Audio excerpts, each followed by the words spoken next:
tranquilo. Não, essa parte.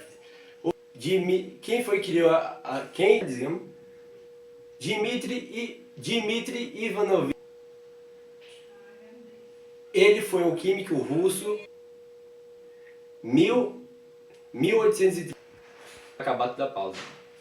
Ao iniciar, Mendeleev começou a pesquisar sobre a periodicidade dos elementos e sentiu a necessidade de organizar os seus dados com mais precisão.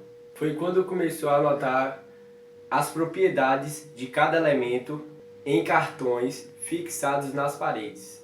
À medida em que ele observava algumas semelhanças entre os elementos, mudava as posições dos cartões. E foi esse quebra-cabeça que deu origem à tabela periódica, na qual os elementos foram dispostos nas filas horizontais, de acordo com as massas atômicas crescentes, e colunas verticais com elementos de propriedades semelhantes. Bem, galera, eu vou falar da construção da tabela periódica com o meu grupo, onde os elementos são colocados em faixas horizontais para períodos e verticais para famílias ou grupos. A família 1A é dos metais alcalinos, a 2A é dos metais alcalinos terrosos, 3A é da família do boro, 4A, família do carbono, 5A, família do nitrogênio, 6A, família do calcogênio, 7A do halogênio e 8A, que é a última, é a família dos gases nobres. E são metais representativos. Metais são representativos são aqueles que não têm sua última camada completa. E esses metais representativos se encontram na família 3A, 4A, 5A e 6A. Mas lembrando, não são todos eles. Alumínio, galho, índio, estanho, talho, chumbo, bismuto, unoquádio, unotrio, unopêntio e unonés são os metais representativos. Lembrando que o zinco e o cobre não estão nesse grupo porque eles têm sua última camada parecida, mas sua configuração no final muda, então não confundam isso. E aí, galera, eu vou falar agora sobre os elementos da família B. Os elementos da família B possuem denominação de transição ou transição interna. Os elementos da transição são mais localizados no centro da tabela, e os de transição interna são os que são localizados no final da tabela periódica mais embaixo. Nessa parte aqui, nessa região da tabela periódica, são encontrados os elementos que possuem o final da sua distribuição S. Esses elementos aqui são da família A. Nesse centro aqui da tabela periódica, os elementos em sua distribuição possuem o final D. Esses elementos aqui são da transição, ou seja, família B. Esses elementos possuem na sua distribuição o final P. Nessa família aqui estão localizados a família do boro, do carbono, do nitrogênio, dos calcogênios, do halogênios e gases nobres. Acho que são todos esses. Aqui os alcalinos e alcalinos terrosos. Nessa parte inferior da tabela, são encontrados elementos que possuem em sua distribuição o final F. Aqui são os lactinídeos e aqui os actinídeos. Esses elementos são de transição interna. Os gases nobres recebem esse nome, gases nobres, pelo fato de, em temperatura ambiente, eles são encontrados no formato gasoso. E nobres, pois eles não se misturam com nenhum outro elemento. Eles já têm 8 elétrons na camada valência, eles são da família 8A, então eles podem ser encontrados justamente por eles mesmos na natureza, sem a necessidade de se ligar com outro elemento para se tornar estável. Um exemplo é o H2O. O H2O é um elemento que constitui de 2 moléculas de hidrogênio e uma molécula de oxigênio. Elas se juntam para que elas se tornem estáveis, para que ela tenha outro 8 elétrons. Então os gases nobres já têm 8 elétrons, então eles não precisam se ligar com ninguém. Agora, o hidrogênio, ele é o elemento mais simples da tabela periódica. Sendo da família 1A, ele só tem um elétron na camada de valência,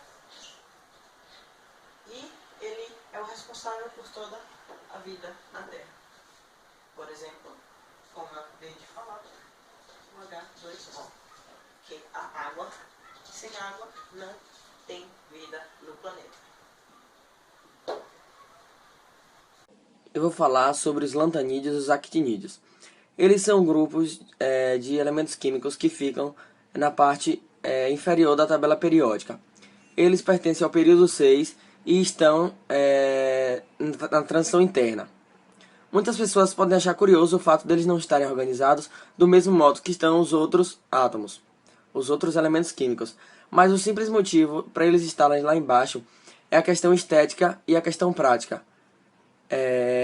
Quem, no caso, colocou eles lá embaixo achou que a tabela periódica ia ficar mais compacta e mais fácil para se compreender. Uma curiosidade sobre eles é que quando o raio atômico deles diminui, é porque o número atômico aumenta, mas não é uma grande constância. Isso aí que ocorre. Uma curiosidade sobre a tabela periódica é que os cientistas estão avaliando e talvez um novo elemento químico possa entrar nessa tabela. Claro que isso vai durar anos, vai durar muito tempo para ser descoberto, para ser concretizado. Mas se isso acontecer, pode ocorrer uma confusão na tabela periódica e a reformulação de vários átomos na mesma. Ou seja, pode ocorrer transformações e a organização pode mudar novamente. Como é que se usa o diagrama de Pauling para trabalhar com os elementos da tabela? Bom, primeiramente isso daqui é para distribuir corretamente os elétrons quando for trabalhar mais para frente em ligações. Aí aqui, o primeiro, isso daqui são chamados de subníveis. Aí aqui, esse subnível aqui é da primeira camada, que só suporta só 2 elétrons. Aqui da segunda camada, que só suporta 8. Aqui da terceira é 18, da quarta 32,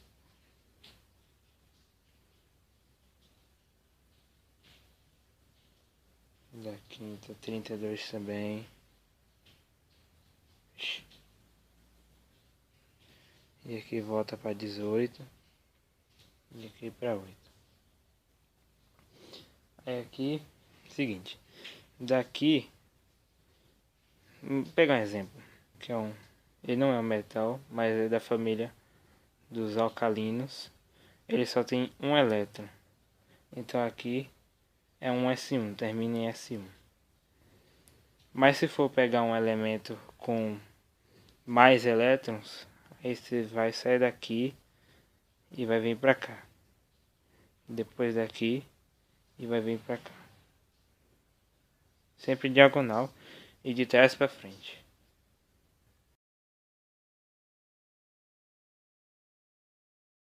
Os elementos que chegarem mais ou menos dessa área aqui, que são as últimas camadas, os últimos subníveis, são os elementos de transição interna. A maioria deles são artificiais.